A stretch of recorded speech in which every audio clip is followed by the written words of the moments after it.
Welcome to my yoga studio.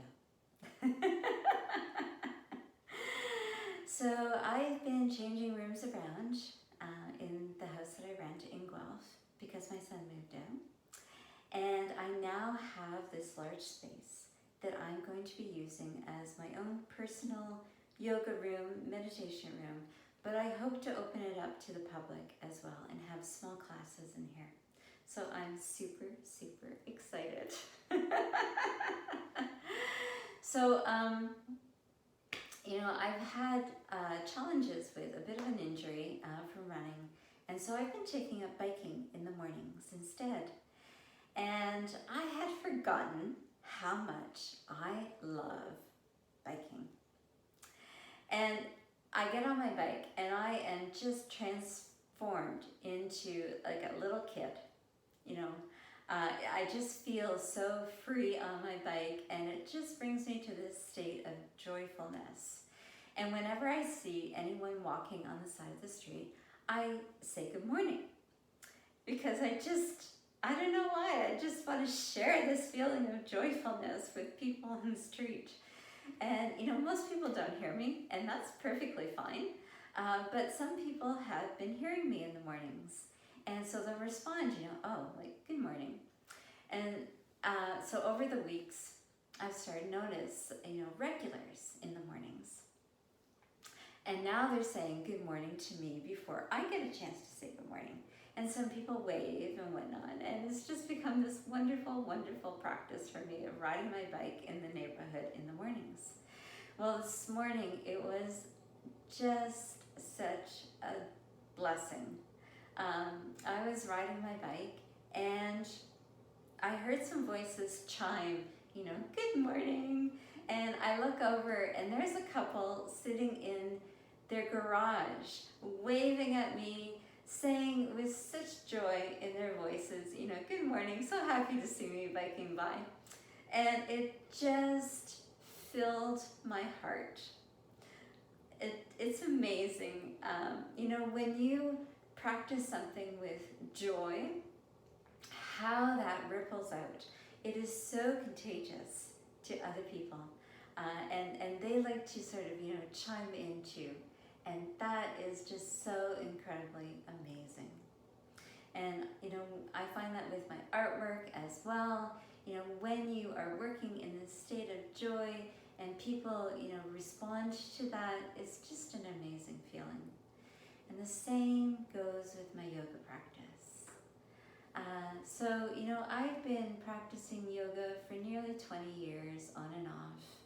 I did Reiki master training, I did shamanic training, I've done Hatha yoga, North American style. I, completed my yoga teacher training with Swami Mahesh in the more classical Hatha yoga training style. And I have just recently completed yet another portion of a course with Swami Mahesh on something that I am just so thrilled about. It's those words again, right? There's just no words to describe some things sometimes. Yoga Nidra. I think it's an amazing practice. It has changed my life. And I want to know as much as I possibly can about Yoga Nidra, because I feel that this is something I so want to share with the world. And I want to start with this video doing a multi-part series. And I want to build up to a 30-minute practice of Yoga Nidra. Now, Yoga Nidra is like any other practice. You need to build up to it. It'd be pretty hard to just lay still for 30 minutes if you're not used to doing something like that. So what I want to do with this multi-part series, which is going to be only available for a limited time, is just walk you through just gradual Yoga Nidras, getting deeper and deeper as we go along and building it up to about a 30-minute practice. Now, about 45 minutes of Yoga Nidra is the equivalent of about 4 hours of really awesome sleep.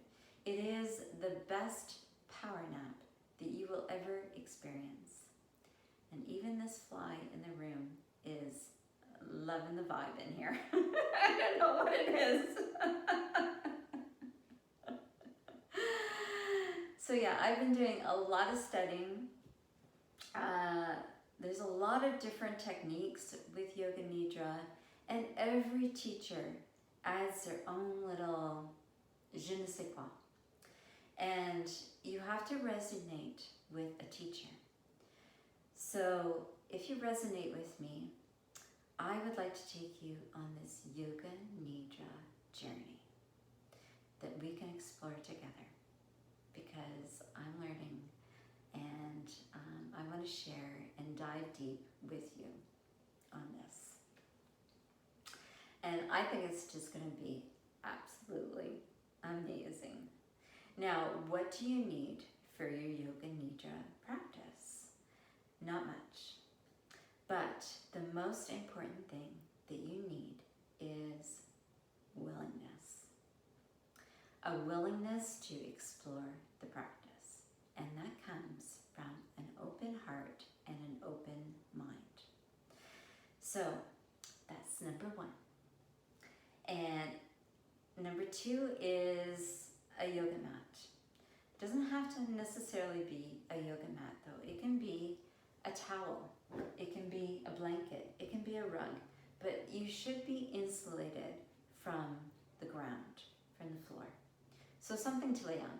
So we're down to two things. We have a willingness to explore the practice and something to lay down on.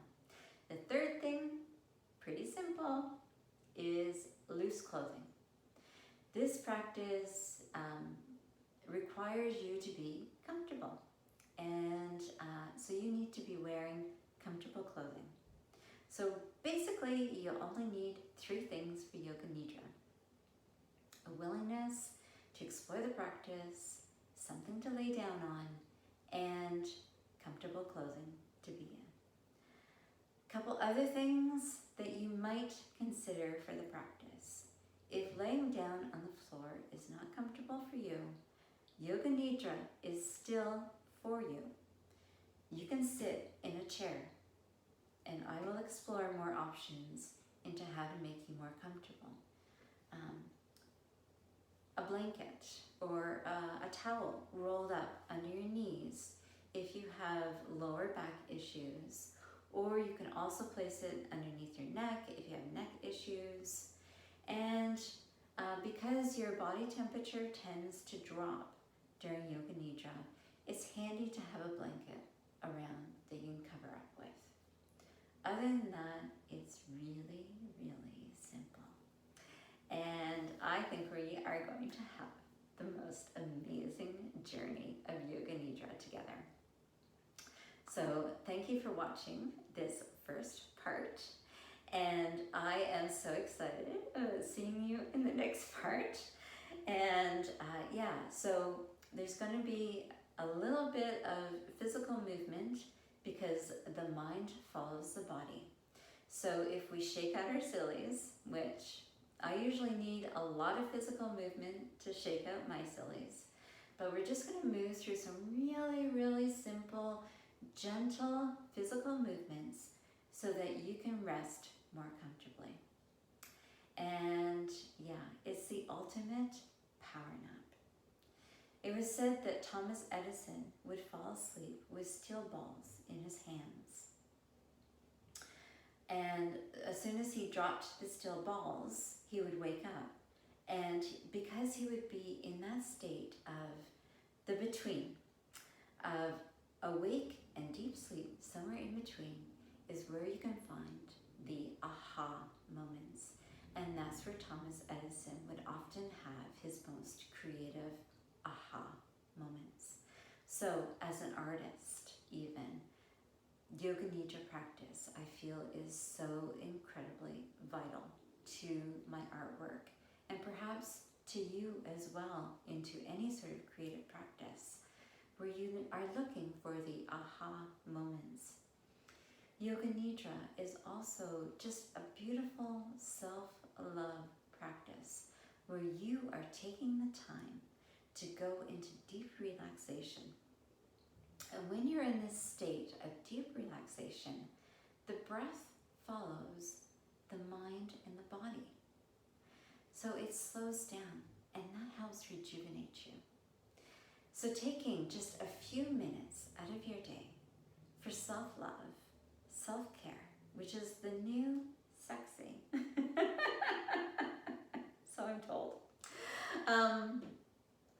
will just, you'll find such a profound effect from just taking a few minutes out of your day to go into this state of deep relaxation. You know, you will have so much energy because a 45-minute practice of Yoga Nidra is like 4 hours of deep, relaxed sleep. It's amazing. Can't say enough about it, honestly. So excited about you joining this journey with me. So, may you be willing to explore the practice of Yoga Nidra. May you be willing to take a few minutes out of your day to show yourself some self-love. May you shine your light out into the world so that others can see the joy within you. Until the next time.